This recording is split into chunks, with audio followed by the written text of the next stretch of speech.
Hi friends, ജുഫി വ്ളോഗ്സിൻ്റെ പുതിയ വീഡിയോയിലേക്ക് സ്വാഗതം. ഇന്നൊരു കുക്കിംഗ് വീഡിയോ ആണ്. സോയാബീൻ വെച്ചിട്ട് അടിപൊളി ഒരു ഡിഷ് ഉണ്ടാക്കിയാലോ. ആവശ്യമുള്ള എന്തൊക്കെയാണെന്ന് നോക്കിയാലോ. തക്കാളി, പച്ചമുളക്, മല്ലിച്ചപ്പ്, ഇഞ്ചി, വെളുത്തുള്ളി. ഇനി നമുക്ക് ആവശ്യമുള്ളത് മഞ്ഞൾപ്പൊടി, കാശ്മീരി പൊടി, കുരുമുളക് പൊടി, ഉപ്പ്.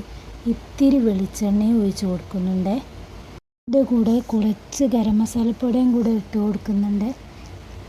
ചീനച്ചട്ടിയിൽ കുറച്ച് ഓയിൽ ഒഴിച്ച് കറിവേപ്പില അതിലിട്ട് നമ്മൾ ചൂടുവെള്ളത്തിലിട്ട് വെച്ച് കഴുകിയെടുത്ത സോയാബീൻ എണ്ണ ചൂടായ ശേഷം അതിലേക്കിട്ട് നന്നായിട്ട് ബ്രൗൺ കളർ വരുന്നവരെ ഫ്രൈ ചെയ്തെടുക്കുകയാണ്. എല്ലാവരും ട്രൈ ചെയ്ത് നോക്കണേ.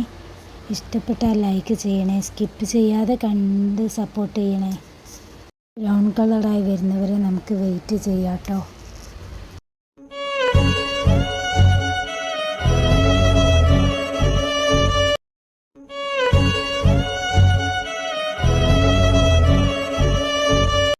ബ്രൗൺ കളറായി തുടങ്ങിയിട്ടുണ്ട്.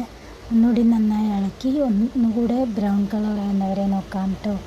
പിന്നെ നമുക്ക് ഇതാ ബ്രൗൺ കളറായി നേരത്തെ ഇട്ട് വെച്ച മസാലപ്പൊടികളിലേക്ക് ഇതിട്ട് കൊടുക്കുകയാണ്. അതിൻ്റെ കൂടെ പച്ചമുളകും കൂടെ മുറിച്ചിട്ട് കൊടുക്കുന്നുണ്ട്.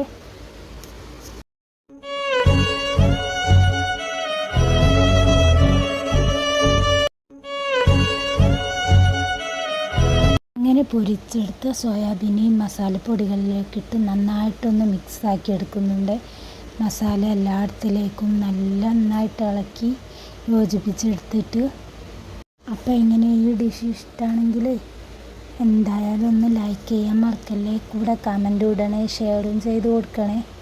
ഇങ്ങനെ നന്നായി മിക്സാക്കി എടുത്തിട്ടുണ്ട്. ഇനി നമുക്ക് വേണ്ടത് ഒരു ചീനച്ചട്ടി വെച്ചിട്ട് അതിലേക്ക് കുറച്ച് ഓയിൽ ഒഴിച്ച് അതിലേക്ക് ചെറിയുള്ളി, വെളുത്തുള്ളി, പച്ചമുളക്, ഇഞ്ചി ഇതൊക്കെ അങ്ങനെ കട്ട് ചെയ്ത് വെച്ചിട്ടുണ്ടല്ലോ, അതൊക്കെ എടുത്ത് നന്നായിട്ടൊന്ന് വഴറ്റിയെടുക്കണേ. അതിൻ്റെ കൂടെ കുറച്ച് മഞ്ഞൾപ്പൊടി, കുറച്ച് ഉപ്പ്, കുറച്ച് കാശ്മീരി പൗഡർ തന്നെയാണ് ചേർത്ത് കൊടുക്കുന്നത്. പച്ചമുളക് ഇട്ടത് കൊണ്ട് എരിവ് കൂടാതിരിക്കാൻ വേണ്ടിയിട്ടാണ്. അങ്ങനെ അത് നന്നായി വഴറ്റിയ ശേഷം ഈ മസാലയിൽ കുഴച്ച് വെച്ച സോയാബീനും കൂടെ അതിൽ ചേർത്ത് എന്നിട്ട് നന്നായി ഒന്ന് മിക്സാക്കി ഒരു 1-2 മിനിറ്റ് ഒന്ന് നന്നായിട്ട് ചൂടാക്കി എടുക്കുന്നുണ്ട്. എല്ലാത്തിലും ഒന്ന് മിക്സ് ആവാൻ വേണ്ടിയിട്ടാണ്. ആദ്യം പറയാൻ മറന്നു പോയിട്ട് ഉപ്പയാണ് ഉണ്ടാക്കുന്നത്. ഇതിൻ്റെ ക്രെഡിറ്റ് ഉപ്പയാക്കാണ്. അങ്ങനെ സോയാബീൻ കൊണ്ടുള്ള ഈ സ്പെഷ്യൽ ഡിഷ് സെറ്റായിട്ടുണ്ട്. ലാസ്റ്റാണ് കുറച്ച് കറിവേപ്പിലയും മല്ലിച്ചപ്പ് ഇട്ട് കൊടുത്ത് നന്നായി ഇളക്കി എടുത്തിട്ടുണ്ട്. Thank you friends.